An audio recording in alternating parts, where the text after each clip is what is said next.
விழாவினை சிறப்பாக நடத்தி கொண்டிருக்கும் நமது சென்னையிலிருந்து வந்திருக்கும் அனைவருக்கும் எனது பணிவான வணக்கத்தினை தெரிவித்துக் கொள்கின்றோம்.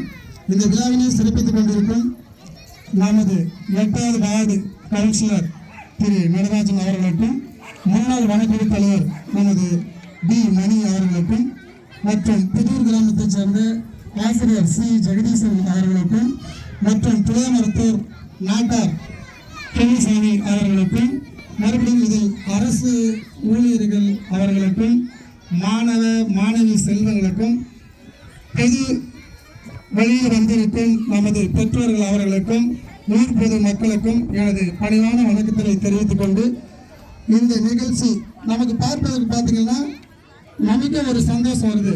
ஏன்னா நம்ம இந்த குழந்தைகள்லாம் ஒரே இடத்துல பார்க்குறோம்.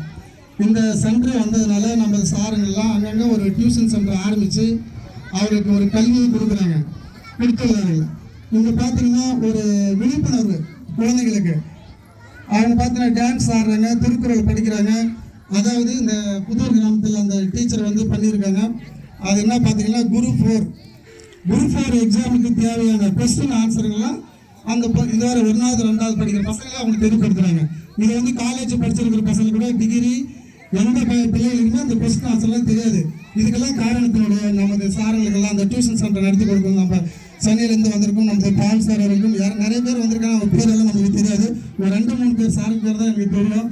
அவர்களோட சென்னையில் ஒரு நாள் பயணம் பண்ணியிருக்கிறோம். அவங்களே எங்களுக்கு பணிவான நன்றியை நான் தெரிவித்துக் கொள்கிறேன். முதலில் நம்ம பிள்ளைகளை வந்து பெற்றோர்கள் அனைவரும் எந்தெந்த டியூஷன் சென்டருக்கு அங்கே எந்தெந்த கிராமத்தில் நடத்துகிறாங்களோ பேரண்ட்ஸ் வந்து அவங்கள பிள்ளைகளை வந்து கவனமாக அங்கே அனுப்பிச்சி விடுங்க. 1 மணி நேரம் தான் வகுப்பு நடத்துகிறாங்க. அங்கே போயிட்டு என்ன சொல்லி கொடுக்குறாங்க, அங்கே என்ன பாடம் எடுக்கிறாங்க, அதெல்லாம் கவனிக்க சொல்லுங்க.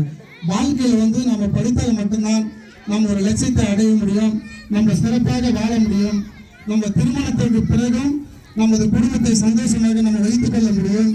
அதனால் உங்களை பணியோடு நான் என்ன இந்த நேரத்தில் உங்களை கேட்டுக்கொள்கிறேன், படிப்பு படிப்பு படிப்பு. உங்கள் பிள்ளைகளை நன்றாக படிக்க வைக்கும்படி உங்களை பணியுடன் கேட்டுக்கொள்கிறோம்.